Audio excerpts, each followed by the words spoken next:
Olá, pessoal, estamos ao vivo. Bom dia, boa tarde, boa noite a você que nos acompanha pelo portal da Rede TV e também pelo Facebook da Rede TV de todas as partes do Brasil e do mundo. Temos uma entrevista exclusiva e muito especial hoje com o deputado e pré-candidato à presidência da República, Jair Bolsonaro. Boa noite, seja muito bem-vindo. Olá, deputado. Obrigado pela oportunidade. Boa noite, deputada. Aqui ao meu lado, o jornalista, repórter Mauro Talhaferri. Também é um prazer estar aqui com você, Mauro. Obrigado, Amanda. Legal estar com todo mundo que nos acompanha pelas redes sociais da Rede TV. E, claro, como a gente está em rede social, a sua participação é super fundamental. Você pode mandar seu comentário, sua pergunta, tanto no portal da Rede TV, redetv.com.br, na nossa página no Facebook, eu estou lendo aqui, e também nas nossas redes sociais. O meu Twitter está aberto, @Emitaglia, que se escreve. O seu, Amanda? O meu é @Amanda Klein. Pode enviar perguntas para a gente, questões, dúvidas, vamos tentar responder a todas. Temos mais ou menos uma meia hora de bate-papo, de entrevista aqui com o deputado Jair Bolsonaro, então não se acanhe, porque ele está aqui para responder a todas as perguntas e dúvidas dos internautas, não é isso, deputado? Eu espero poder responder a todas, né, e continuar essa minha caminhada para tentar mudar o futuro do nosso Brasil. Deputado, por falar nisso, nos últimos dias, desde o começo do ano, houve uma grande polêmica, principalmente acerca de algumas reportagens publicadas no jornal Folha de São Paulo. Eu queria que você respondesse a essas acusações, essas reportagens que foram publicadas, uma dizendo que o crescimento do seu patrimônio imobiliário é incompatível com a sua renda. O senhor teria acumulado durante esses anos como deputado federal, o senhor está no 7º mandato, 15 milhões de reais em imóveis, segundo o levantamento da Folha de São Paulo, e ela sugere que isso seria incompatível com a sua renda. E também houve uma outra reportagem publicada. Posso responder a primeira? Pode responder a primeira. Vamos primeiro, por partes, esse então. patrimônio, primeira, segundo a Folha de São Paulo, é meu e de mais 3 filhos, são de 4 pessoas. Começa por aí. Eles podem investigar todo mundo, sem problema, mas vamos botar na matéria. Esse é o Jair Bolsonaro, esse é o Flávio, esse é o Carlos, esse é o Eduardo. Separa. E não junta tudo e dá a entender que eu sou o dono de um patrimônio de 15 milhões e daí sim seria incompatível com a minha renda de parlamentar. Desses 3 imóveis, quantos são propriedade do senhor? Olha só, eu tenho 5 imóveis, ok? Um, inclusive, que a própria Folha diz que é uma mansão na Vila Histórica de Mambucaba, Angra dos Reis. Eu acabei de fazer um vídeo, mostrei para todo mundo. Era um vilarejo pobre, paupérrimo, né? Mas que eu tenho o prazer de estar lá. Me sinto muito bem, às vezes que ia lá. Desde quando aconteceu um problema comigo, onde me acusaram indevidamente de criminoso ambiental, e eu fui julgado pelo Supremo Tribunal Federal, e o processo foi arquivado, mas desde essa época eu não fui mais lá, a não ser rápidas passagens para acertar ali alguma coisa, o IPTU, é a comida dos 2 cachorros que tem lá, nada mais além disso aí. Então essa acusação, inclusive eu já fui submetido ao crivo do próprio Ministério Público, e no final, no parecer final, o senhor Rodrigo Janot escreveu embaixo que aqueles 2 imóveis meus na Barra da Tijuca, que foi motivo de contestação, eles eram compatíveis, o preço pago, com minha renda. E não existia ali qualquer indício de lavagem de dinheiro ou irregularidade. Assinado Rodrigo Janot. Ponto final, não tem que falar mais nada. O que eles querem que eu faça? O que eles querem que eu faça? Porque você foi vítima, de denúncia anônima. E o Ministério Público, mesmo denúncia anônima, eles investigam. Isso foi feito. Rodrigo Janot me questionou, eu respondi, eles analisaram a minha resposta, a metragem, a localização, a falta de habite-se, a situação física do imóvel, e acharam que era compatível assinar embaixo. O que a Folha de São Paulo quer fazer agora? Quer estar além do Ministério Público? Qual o objetivo? Me desgastar? Lógico que eu sou uma pessoa que estou na vitrine e tenho que ser investigado, sim. Mas vamos investigar com responsabilidade. E não dessa forma histriônica como a Folha vem fazendo. Eu poderia adiantar até a outra acusação, talvez a última da Folha, que eu teria uma funcionária fantasma que vende açaí em Angra dos Reis. Isso é hilariante. Paga com verba do seu gabinete, né? Com se a funcionária é verba do meu gabinete. O salário dela, o piso é mais ou menos R$ 1.300. E eles tiraram a fotografia da lojinha de uma porta só, numa vila paupérrima, né? Vila Histórica de Mambucaba, da Casa do Açaí. E aquele endereço eu busquei, né? Eu pedi lá para o pessoal de Mambucaba, me deram, e disponibilizando na internet, aquela casinha de açaí é da irmã da minha funcionária. Agora, onde é que a Folha de São Paulo se precipitou, né? Se tivesse um pouquinho mais de paciência, né? Vocês não fariam a matéria. E açaí está escrito Val, açaí da Val. E Val é o nome da minha funcionária, Valderice, e não o nome da irmã dela. Por que Val? Val é uma líder comunitária. Ela, inclusive, jogava futebol feminino, uma pessoa muito conhecida lá, e a irmã botou esse nome de fantasia. Mas qual é a função dela no seu gabinete? Igual então? outros 10 mil funcionários comissionados que temos em Brasília. Que o nosso pessoal tem que estar empregado, né, o meu, ou no DF, morando no DF, ou no estado do Rio de Janeiro. Eu não posso ser um funcionário no Ceará, por exemplo. Mas ela fica em Mambucaba? Ela fica nessa ela sua mora casa em ela mora. Não, de vez em quando ela vai na minha casa, até porque o marido dela, entre outras pessoas, né, vizinhança, amizade muito grande ali, troca a água do cachorro, o portão está sempre encostado, aberto, nada mais além disso.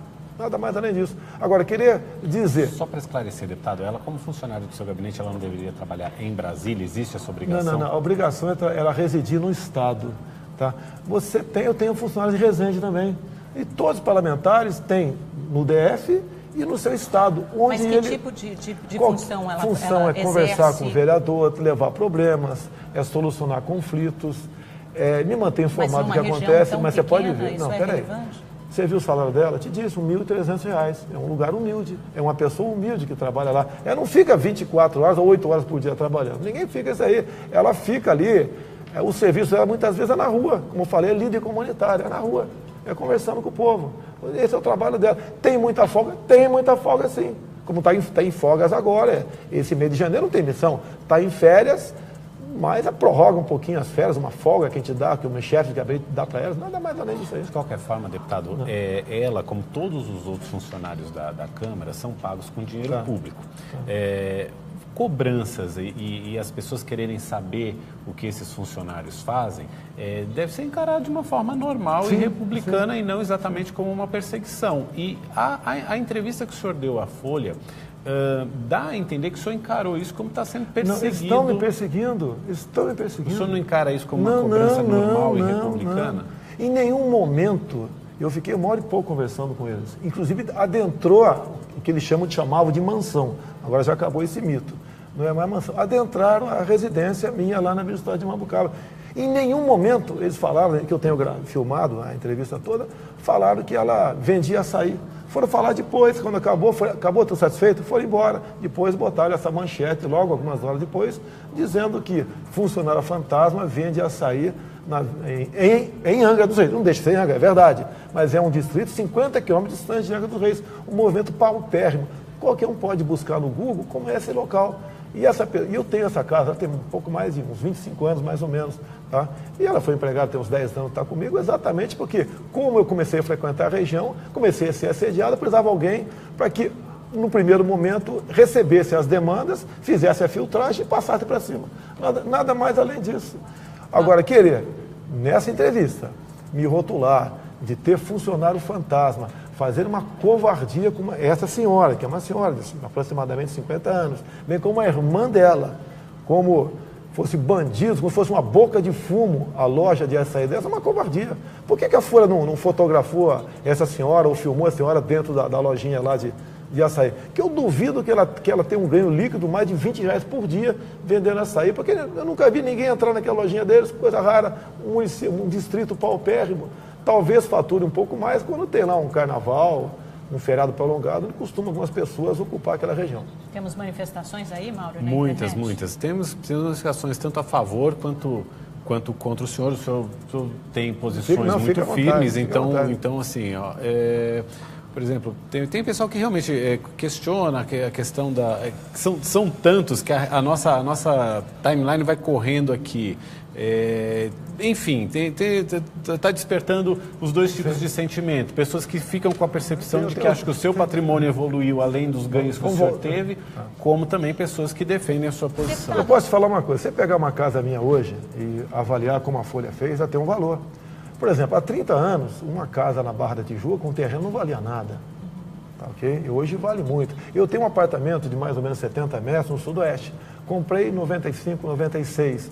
Comprei na escritura, na planta. Não valia quase nada. Hoje em dia tem um valor alto. Então, obviamente, tá, ok? Hoje o valor vale...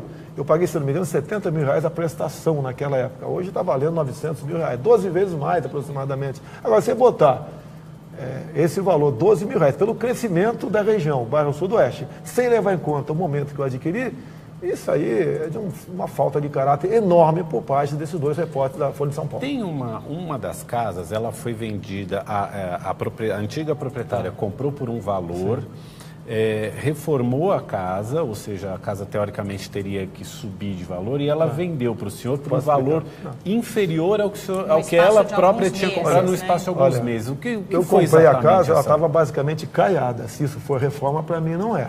Agora, se ela vendeu a um preço abaixo, tem que perguntar para ela, não é para mim. Quando que eu vou comprar um carro, por exemplo, se eu tinha que vender uma Pajero por R$20.000 agora, você quer comprar? Uma Pajero por R$20.000? Eu quero. Você quer? Mas a Pajero do estado, mas parece um bom negócio. Parece um bom negócio. A Pajero ano 90, está com 1 milhão de quilômetros rodados, pneu careca, o motor bateu. Você não vai pagar R$20.000 nessa Pajero, tá ok? Lógico que estou exagerando aqui na forma. Agora, quando eu quero comprar um imóvel, interesse, está à venda, eu boto alguém, tá, se é de meu interesse, um corretor, um advogado, para fazer as transações. E tudo vai... Quem vai decidir é o advogado. Então, essa pergunta tem que ser feita para a proprietária que vendeu o imóvel para mim. Quantas vezes a gente não vende coisa abaixo até do valor para conseguir dinheiro para comprar outra coisa, juntando outra coisa? Isso acontece, questão de oportunidade. E essa casa, essa na Barra, eu comprei à vista. E eu sempre procuro, quando comprar alguma coisa, se possível, pagar à vista, porque o preço você cai. É assim. Agora, Folha de São Paulo, entrevista proprietária, não eu. Oh, meu Deus, se eu comprei uma Pajero por R$20.000, pergunta para o proprietário que vendeu por esse preço. Deputado, tem uma declaração do senhor hoje também, numa entrevista à Folha de São Paulo, que repercutiu muito nas mídias sociais, nas redes sociais. A repórter pergunta o seguinte: o senhor utilizou em algum momento o dinheiro que recebia de auxílio moradia para pagar esse apartamento? Ela está se referindo a um apartamento que o senhor tem no Distrito Federal, em Brasília, e, apesar disso, ainda recebia o auxílio moradia. O senhor respondeu o seguinte: como eu estava solteiro naquela época, esse dinheiro de auxílio moradia eu usava para comer gente. Está satisfeita agora ou não? Você está satisfeita agora? Eu acho que essa resposta suscita duas questões. A primeira é a seguinte: é correta a utilização de um dinheiro público do auxílio moradia para comer gente? Você acha que eu fiz isso? Não, você leva seu pé da letra uma resposta. Por que a Folha de São Paulo, já que filmou... O senhor respondeu de cabeça quente? Já que a Folha de São Paulo filmou, bote 10 segundos antes, 10 segundos depois, isso que está aí. E todo mundo vai entender o que aconteceu. É a resposta para uma dupla de jornalistas que, no meu entender, merecia algo mais violento até do que isso, dada a forma como eles me acusavam de lavar dinheiro. O senhor quer esclarecer melhor? Mas foi exatamente isso. Eles filmaram tudo, é só eles botar, em vez de botar no escrito, bote as imagens. Folha de São Paulo, bote as imagens, mas pega uns 10 segundos antes e 10 segundos depois. E não aquele fato como anterior, né? Não vou estuprar você que você não merece. E não diz o que a deputada falou para mim antes. Ele está na mesma situação agora. De qualquer forma, para o senhor que é candidato ao mais alto cargo da República, não é uma forma... O senhor acha que é a melhor forma de se expressar? Depois que aconteceu, é fácil você me questionar dessa questão. Por isso. Sou um ser humano, igual a outro qualquer. Eu não admito ser acusado de lavador de dinheiro, de corrupto, não admito. Insistiu na pergunta, aí eu caí na armadilha. Respondi sim, mas por favor, Folha de São Paulo, tá? Bote as imagens, antes e depois. O senhor é candidato a presidente da República, o mais alto cargo do Mas qual o problema? Do Executivo. Aqui tem carne, se você me apertar com o alicate aqui, eu vou gritar, eu sou ser humano. O senhor tem uma longa campanha pela frente. O senhor se arrependeu com todas, dessa resposta? Olha, com cabeça fria, eu não falaria, isso é muito simples. Com cabeça fria, não responderia deputado daquela maneira também. Pronto. O senhor costuma ficar muito de cabeça quente? O senhor acha que está preparado para uma campanha que certamente será longa, repleta de acusações? O senhor pretende moderar o discurso? A gente vai se preparando. Muita coisa eu já melhorei, sou ser humano, a gente consegue, obviamente, evoluir. Mas de vez em quando tem uma recaída. Paciência, né? O que eu vejo aqui? A própria Folha respondeu, né? Espero que ele bote no ar. Não escrevendo ali, bota as imagens, não pergunta e resposta, como eles fizeram a degravação. Bote as imagens, eles filmaram tudo isso aí. Para realmente mostrar o que foi a entrevista como um todo, a forma como eles conduziram. E eu errei ao entrar na pilha deles nessa resposta. O senhor também chega a dizer que num governo do senhor, A Folha não teria as verbas que ela teve em governos anteriores. A minha pergunta é, como é que o presidente Jair Bolsonaro reagirá quando confrontado pela imprensa? E o senhor pode ver, por exemplo, que tem se passado com o governo Temer, que tem sofrido crítica atrás de crítica. Num papel que costuma ser o papel natural da imprensa, que é de apontar erros e tentar corrigir caminhos. Existe algo conhecido como mídia técnica. De acordo com os ouvintes, o Ibope, né, tecnicamente o governo inverte proporcionalmente. As televisões mesmo reclamam, por exemplo, que a Rede Globo ganha em torno de 80%. Eu já falei, no que depender de mim, nós vamos usar a mídia técnica. A Folha de São Paulo recebeu em torno de 200 milhões de reais do governo do PT. Isso sim é dinheiro jogado fora e de forma desproporcional. Vai ter parcimônia nessa questão. A Folha, bem como qualquer outro órgão de imprensa, não vai receber absurdos, não vai ser privilegiado para se comportar como partido político governista. Mas quem tiver uma postura crítica em relação ao seu sem problema nenhum. Vai perder crítica verdadeira, sem problema nenhum. Não vai perder verba de publicidade. Não, agora, você pode ver, você está acabando de dizer, com todo respeito a você, que é o seguinte, que grande parte da mídia depende da propaganda oficial do governo. Então, a mídia que, porventura, não bajule o governo de plantão, tá, é penalizada. Não pretendo fazer isso aí. Eu pretendo que, de acordo com a mídia técnica e de acordo com o disponível para essa rúbrica, seja distribuído dessa forma. Agora, mesmo assim, o montante que a Folha recebeu, eu acho que qualquer um pode entender que quase 200 milhões ao longo de 13 anos, isso aí dá mais de 1 milhão por mês. É muito dinheiro para um jornal, seja ele qual for. Deputado, eu estou recebendo aqui algumas perguntas por WhatsApp, eles estão me mandando algumas selecionadas aqui de internautas, fizeram pelo portal da Rede TV, pelo Facebook. O Thiago Swing, por exemplo, faz a seguinte questão: gostaria de saber se existe alguma proposta ou sinalização com relação à Petrobras quanto ao valor do combustível no Brasil. E eu acho que eu acrescentaria, quais são os seus planos, a sua visão da Petrobras? O senhor continuaria com essa política de flutuação dos preços, de acompanhamento do mercado internacional? Foi instituído agora no governo Temer, né, sob a gestão do Pedro Parente, era muito diferente no governo antigo do PT. O senhor pretende manter, fazer alguma mudança? Quais são os seus planos? O que acontece com a Petrobras? Realmente o preço do combustível é um absurdo. Você compra gasolina brasileira no Paraguai por metade do preço aqui no Brasil.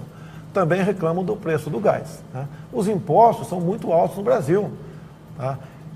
Por exemplo, não é muito fácil falar, vamos diminuir os impostos, mas eu já posso falar isso, que eu conversei com a pessoa que entende de economia, eu perguntei para ele qual o impacto, qual o prejuízo, a Petrobras suporta isso ou não. Ele falou que sim, é o professor aí, Paulo Guedes. Não dá para continuar o país, através da vendagem desse combustível, cobrar tanto imposto à população, que realmente todo mundo sofre muito com isso. Mas o senhor defende segurar o preço do combustível? Não, não é segurar, é você diminuir os impostos. Você diminui os impostos, ok? Para o preço cair no final da linha. Você pode ver, o imposto lá no Rio de Janeiro, do teu telefone celular, ICMS é 35%. Eu não tenho como mexer no ICMS. Mas com as contas públicas em frangalhos, isso seria viável? Como é que o governo está lutando para aumentar a receita e pagar suas contas, aumentar a déficit receita primário de 159 bi. Vamos lá, ok? Com conhecimento de economia algum que a gente vai tendo ao longo do tempo, não sou formado em economia. Tem uma tal da curva de Laffer, depois de uma carga tributária X, quanto mais você aumenta aquele imposto, ele arrecada menos. O Brasil já ultrapassou esse limite. Então, eu perguntei para o Paulo Guedes também, tem como nós diminuirmos a dívida pública, tá, sem ser no canetaço? Ele falou, tem. Tá? Como manter o tripé econômico? Tem, tá certo? E o que falta então para a gente fazer isso daí? Ele fala, olha, eu tenho uma frase muito importante, né, que é dele: o Brasil é o paraíso dos rentistas, né, e o calvário dos investidores. Nós temos que inverter essa fórmula. Nós não podemos continuar pagando mais de R$500 bilhão por ano a título de encargos e juros. Ninguém quer diminuir no canetaço, mas buscar meios, que o Paulo Guedes diz que tem como conseguir, fazer com que, de forma natural, a taxa Selic caia. A taxa Selic caindo, eu acho que o governo pode colaborar diminuindo, em parte, a carga tributária então, do nosso Brasil. Então, o senhor acha que é possível reduzir impostos na sua gestão? Isso faria parte É possível, segundo o meu economista, né? Porque eu não sou, por exemplo, eu vou indicar o ministro da Saúde, se eu for presidente, eu não vou saber como é que eu vou fazer uma microcirurgia no cérebro de ninguém. Tá? O médico vai dizer se pode ou não pode fazer, se o paciente tem chance de ser curado ou não. Então, nessa questão econômica, a resposta do economista, que não é apenas dele também, né? Eu tenho o Luciano Bivar, que é do PSL, que é um homem que há mais de 10 anos escreveu livros sobre economia, um deles a questão do imposto único, que está nessa equipe para colaborar também. Então, nós temos que ter propostas diferentes. Agora, nós temos que ter um governo, se chegar lá, que realmente tenha liberdade para escolher os seus homens. Você pode ver o que é natural nos governos que nós estamos assistindo nos últimos 30 anos. O elemento chega, dele procura os partidos para ter apoio e cada partido indica o seu ministro, independente se ele tem capacidade ou não tem. Isso tem que deixar de existir. Que é um exemplo mais claro e absurdo. Como é que pode um ministro da Defesa ser uma pessoa que não tem qualquer conhecimento sobre Forças Armadas? E como é que o senhor vai fazer isso tendo, ao mesmo tempo, que negociar com os partidos no Congresso para viabilizar o governo? Olha, temos estudado, tá? Tem um grupo de 40 parlamentares, que eu acho que todos devem ser reeleitos em Brasília, estamos estudando isso. Como negociar com o parlamento sem o toma lá da cá. Sem precisar leiloar, porque se for para fazer o governo. Porque se for para fazer a mesma coisa, eu vou embora, vou cuidar da minha vida. O senhor já tem alguma pista, algum caminho? Temos. Nós estudamos já bastante, continuamos estudando, por exemplo, qual a necessidade dos estados? Você vai para Roraima. O que o Roraima precisa? É o estado que tem o menor potencial eleitoral, né? Não tem densidade eleitoral, em torno de 500 mil eleitores. Então, nenhum candidato, pré-candidato, dá valor ao estado de Roraima. E Roraima é um estado que tem tudo, tá? Se o governo lá for sério, tiver liberdade, em 20 anos vai ter uma economia aí metade do Japão, pode ter certeza disso, dado o seu potencial. Agora, você tem que construir uma hidrelétrica lá, ou construir parques eólicos, ou de captação de energia solar. O Brasil tem dinheiro para isso? Talvez não. Como fazer? Parceria público-privado. O que temos que vencer? Vencer a legislação ambiental, que a pior que existe no mundo é a nossa legislação ambiental. Mas eu não entendi Nós temos a relação então, disso olha só, com o loteamento do governo. Que é isso. Mas olha só, se eu vou atender a bancada de Roraima dessa forma, permitindo que eles construam, por exemplo, uma hidrelétrica lá, que seja parceria público-privada, usando o Rio Cotingo, que entra dinheiro de fora, obviamente, na questão disso, que o governo vença a questão ambiental e a questão indigenista. Por que a bancada de Roraima não vai apoiar o governo? Na sua plataforma de governo, quando o senhor lançar a sua campanha oficialmente, o senhor pretende colocar mudanças na legislação ambiental? Olha só, você é obrigado a apresentar seu plano de governo por ocasião do registro da sua candidatura. O pessoal cobra de mim, e apenas de mim, um plano de governo, não cobra mais ninguém. Se porventura eu apresentar algo parecido agora, eu vou ser submetido, com toda certeza, a um processo no TSE por campanha antecipada. Então eu não posso fazer isso, eu posso discutir. Agora, botar no papel, não. Isso a gente vai botar no papel. A questão da segurança entra, questão de turismo, ok? Questão ambiental. E tudo isso vai entrar no plano de governo nosso. A questão de saúde, deputado, questão de educação. O senhor acha que há uma resistência da grande mídia ao seu nome? A grande mídia se fechou ao senhor? Não, olha só, eu sou uma pessoa diferente, você sabe disso, né? Se você pegar os demais pré-candidatos, eles são muito parecidos. O PT e o PSDB são muito parecidos, por exemplo. E eles estão acostumados a ficar no poder, fazendo troca, como uma corrida de bastão. Eu chegando vai ser diferente. Eu não vou fazer esse tipo de negociação. Essas barganhas políticas levam à ineficiência do Estado e à corrupção. E o povo quer algo diferente. Olha só, Amanda, nem partido eu tenho ainda. Eu não tenho nada, absolutamente nada. Estou aí em segundo lugar em pesquisa. E olha só, quem diz que está comigo dificilmente muda. Porque sabe dos meus propósitos, sabe do que parte da mídia está fazendo comigo, tá ok? E nós temos cada vez nos aperfeiçoando mais para poder realmente, em chegando, né, fazer um governo que possa orgulhar o povo brasileiro. Se me permite, a gente começa a ver, você vê, por exemplo, olha o Estado de Israel. O Estado de Israel é menor que o menor Estado brasileiro, que é Sergipe. Verdade. Tá? Sergipe é metade do tamanho do Rio de Janeiro. O Rio de Janeiro é metade do tamanho da reserva Yanomami.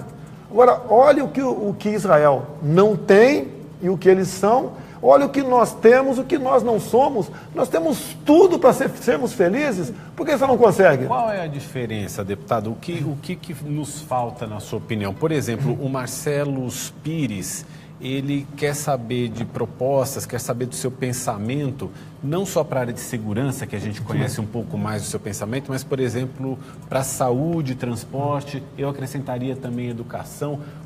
Qual o caminho que o senhor vislumbra para o país chegar a um desenvolvimento no nível de Israel, por exemplo? Saúde, por exemplo, né? Saúde. Você vai falar, vou destinar mais recursos para a saúde. Quem falar isso está mentindo. Não tem recurso. Nós terminamos o ano passado devendo aí quase 190 bilhões de reais.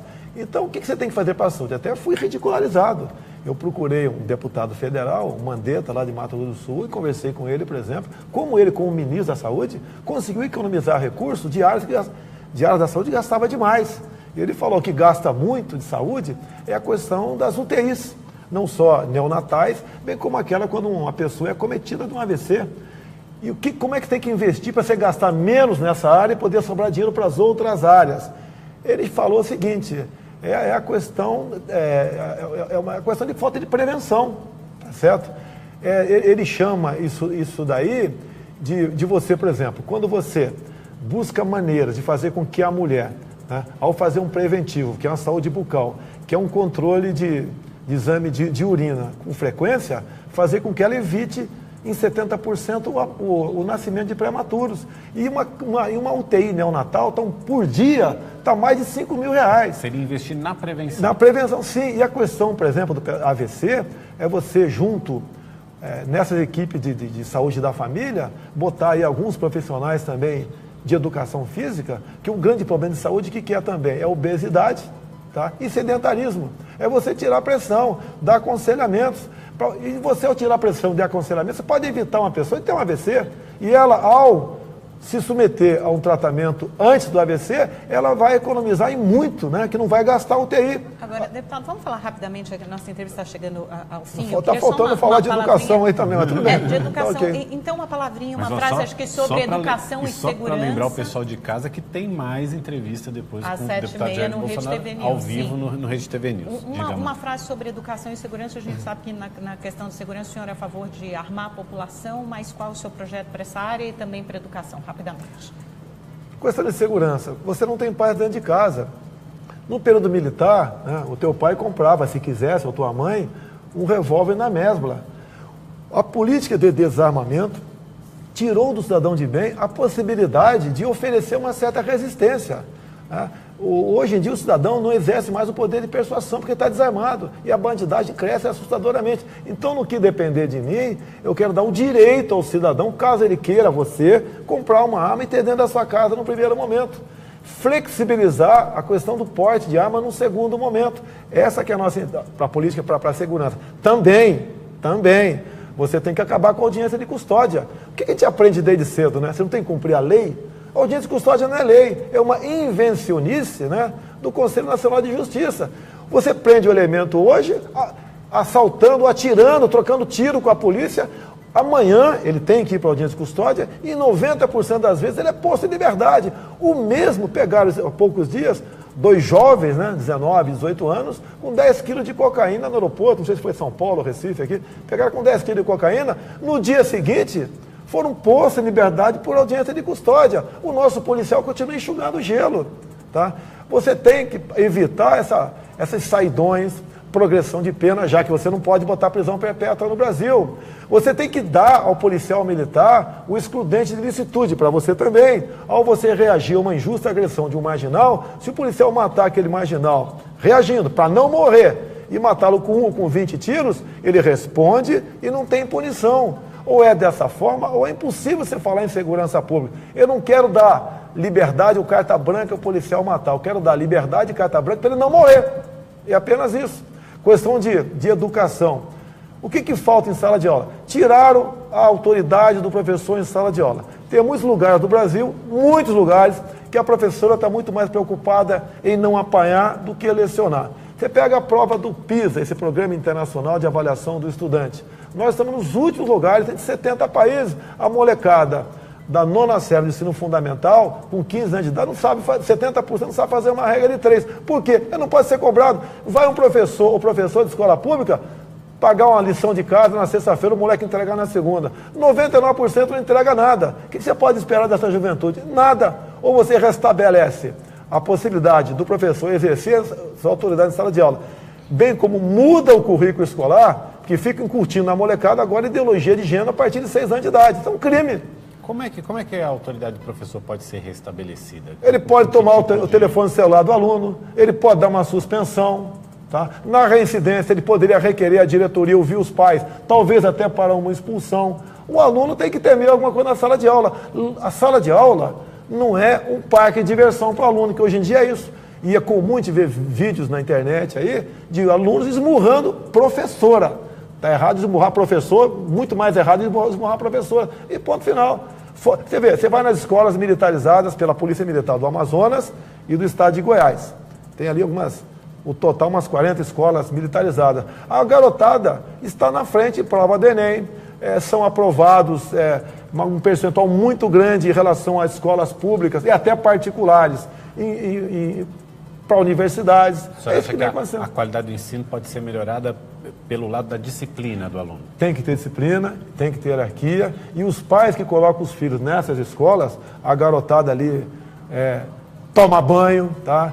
Corta o cabelo, não usa piercing, não usa telefone, chama o professor, a professora de senhor ou de senhora, tá? E os pais vibram com isso, que sabe que teu filho vai ter um futuro, que o futuro para qualquer pessoa, né? Você tira uma pessoa da miséria, não é com programa de bolsa, não. Você tira através do conhecimento. E isso tem que ser tido como exemplo. Por exemplo, eu gostaria que em cada estado do Brasil, que porventura não tenha um colégio militar do Exército, que o tenha. Isso faz parte de um trabalho, de um projeto do governo federal. Tá? E num segundo momento, municípios com acima de 1 milhão de habitantes. A mesma coisa. Pretendo fazer uma enorme escola militar, colégio militar, no Campo de Marte, em São Paulo, conversando com os colegas das Forças Armadas, né, que tem que ser consultados antes, tá ok? Por questão de reconhecimento a eles, né? Não é porque porventura vai ser presidente que eu vou impor qualquer coisa, para nós aqui formarmos um local onde você vai formar milhares de garotos para o ensino fundamental. E os pais querem, não interessa o poder aquisitivo do pai. Muito pai com alto poder aquisitivo quer o filho de escola militar também. Num eventual governo do senhor, as Forças Armadas têm um orçamento maior, e qual seria o papel? Elas teriam um papel de maior destaque do que tem hoje? Hoje em dia, só se lembra das Forças Armadas, né, por ocasião de problemas. É a garantia da lei e da ordem, quando há uma tragédia em algum lugar. É o militar que ninguém sabe que está nas fronteiras, né? Outros que estão nas costas do Brasil, alguns poucos pelos ares, porque a nossa aeronáutica está sucateada bastante. As Forças Armadas têm que ser reconhecidas, tem que dar o devido valor a ela. Você pode ver, nós temos gente do Exército Brasileiro estudando aqui a aplicação do grafeno em material bélico na Mackenzie, em São Paulo, que é desconhecido por parte de todos. E quando falo essa questão de grafeno, o pessoal vai para a ridicularização. Você pode ver uma menina agora formada pelo IME, falo menina porque eu tenho 62 anos, né, 30 anos de idade, acabou de projetar uma tela de grafeno que serve para tirar o sal da água do mar. Para onde ela foi? Foi para a Inglaterra, porque a ignorância impera no Brasil. Não se investe aqui, a não ser alguns núcleos de excelência, em pesquisa. E as pessoas vão embora. Daqui a pouco estaremos importando essas telas a preços altíssimos, tá ok? E que poderia ser uma tecnologia nossa. Especificamente sobre as Forças Armadas, que papel elas terão no seu governo e terão um orçamento de importância maior? Em tempos de paz, exato, qual que deve ser a grande missão Nós temos riquezas incalculáveis no Brasil, okay? Nós estamos em vias de perder a nossa Amazônia. Então o tal do AAA, Andes, Amazônia, Atlântico, um grande corredor de 136 milhões de hectares. Uma parte desse território já marcado por entidades internacionais, a administração já foi vendida por poucos milhões de dólares. Isso tem que deixar existir. Nós temos que botar os nossos militares nessas áreas para vivificarmos a fronteira, por exemplo. Cada pelotão de fronteira tem que servir de polo de colonização. É coisa que foi lá feito no governo Sarney, né, teve um certo avanço, um pouquinho até o final do governo Sarney, e depois do governo FHC para cá, Collor para cá, isso deixou de existir. Os nossos pelotões de fronteira não estão tendo o papel que deveria ter naquela região. Ou seja, servir de nascente, de uma nova cidade para nós realmente dizemos o seguinte, né? Aquela região norte ali, que pega ali o estado do Amazonas, Roraima, o Acre, né? Rondônia, é nosso.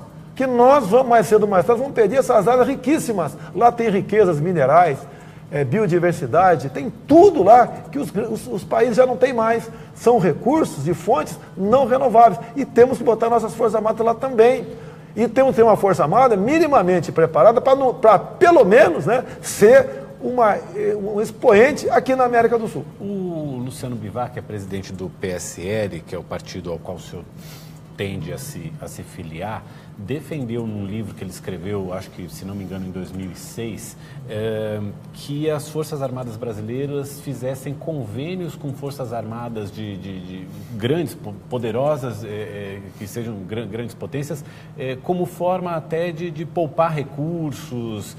O que o senhor acha disso? Isso não vai contra, por exemplo, a soberania nacional? Não, as Forças Armadas continuam fazendo exercício com países outros, continuam, porque eu não sou contra. Mas no caso, ele defende assim, convênios como forma de economizar, de ter menos efetivo, não precisar recrutar tanta gente. Você pode ver, tem países mais pobres que mandam cadetes seus para estudar na Academia Militar das Agulhas Negras, na Escola Naval, na Academia da Força Aérea. Tá? É comum também alguns militares nossos fazer curso fora do Brasil. Mas não uma operação conjunta, né? Mas a operação conjunta, você olha só, imagine a Coreia do Sul sem os Estados Unidos. Imagina o Japão na mesma coisa, Israel a mesma coisa, né? Nós temos aqui riquezas incalculáveis no Brasil. Muitos países estão de olho na nossa pátria. Nós temos como defender a nossa pátria, me diz, com todo respeito que nas Forças Armadas, com o armamento que nós temos, caso uma outra potência queira aí se apoderar de uma parte do nosso território, então você tem que ter suas amizades, né? Eu sei que não existe amizade entre nações, mas tem que buscar seus acordos. Tem que ser, no meu entender, por aí. As Forças Armadas foram sucateadas, né, desde o final do governo Figueiredo para cá. Soldados de outro país patrulhando áreas não é patrulhando. Fazer exercício é uma coisa, sim, tá certo? E se fixar fisicamente é outra completamente diferente, tá ok? O primeiro mundo está no Brasil. As riquezas que nós temos aqui. Você pode ver, a Argentina, em 1982, falou que as Malvinas eram deles. O que aconteceu? Perderam. E a grande pergunta que eu faço, né? A Amazônia é nossa? A Amazônia é nossa? Responda. Tá? Tem países nucleares que tem mais de 1 bilhão de habitantes. Se quiser ocupar a nossa Amazônia, o que nós vamos fazer? Qual o poder de persuasão que nós temos? É só responder isso daí. O mundo aqui muda, né, a todo momento. E você tem que ter umas Forças Armadas já preparadas. Você não prepara umas Forças Armadas de um dia para outro, ou de um mês para outro, ou de um ano para outro. Isso não pode continuar sendo esquecido por parte dos presidentes da República que temos aí. E muito pelo contrário, os presidentes da República, os últimos, têm ignorado, sucateado e perseguido os militares. Olha o governo do PT criando comissão da verdade. Que moral tem essa esquerdalha falar em verdade? Eles tinham que começar investigando o Celso Daniel. Eles queriam retaliar, né? Fazer com que os militares aqui tivessem a aceitação, a proeminência que tem no momento. E as Forças Armadas continuam, apesar desses ataques, né, nos primeiros lugares em aceitação e credibilidade junto à população. As Forças Armadas são o último obstáculo para o socialismo. Por isso, PT, PSDB sempre ignoraram as Forças Armadas. Quando criaram a defesa, botaram energúmenos para comandar as Forças Armadas. Se eu chegar lá, a gente vai ter um 4 estrelas para comandar as Forças Armadas. Falando dessa relação de Forças Armadas brasileiras e operações conjuntas com outros países, a gente tem agora, mais recentemente, a questão da Embraer e a Boeing, que é uma das maiores fabricantes de aviões do mundo, tentando, pelo menos, ter uma operação conjunta com a Embraer. Qual que é a sua opinião? A Embraer, no momento, ela já está privatizada, Golden Share. Ela é lucrativa e tem grande parte de tecnologia própria. Tá? Nós temos um mercado muito grande, aviões ali intermediários, né, no mundo todo. Mas ela tem um lado militar Boeing, também, né? Lógico, foi criado pelo brigadeiro Osiris Silva, isso fica. Mas eu digo, né? ela desenvolve aeronaves o KC, tem aeronave militar, sim, exclusivamente para militar, e vende também para outros países do mundo. Se a Boeing fizer um bom acordo, né, para eles e para nós, com a Embraer, bem-vindo. Você não pode se isolar do mundo, tá ok? Eu sei que a Boeing é outro tipo de avião, mais passageiros, né? Maior capacidade de passageiros. E se você pode fazer uma parceria onde todos vão ganhar, muito bem-vindo, no meu entender, essa negociação. Deputado, agradeço muito a sua participação aqui no portal da Rede TV. Lembrando que a gente vai estar ao vivo daqui a pouquinho também com o presidenciável Jair Bolsonaro ao vivo, eu e Boris Casoy no Rede TV News às 7h30 da noite. Então você pode acompanhar novamente pelo portal da Rede TV, ou lógico, sintonizar ali na nossa telinha e acompanhar a entrevista com o deputado Jair Bolsonaro. Muito obrigada. Obrigado aos internautas também. Obrigada, Maura, a participação de todos. Daqui a pouco a gente se encontra de novo, viu? Então, até já.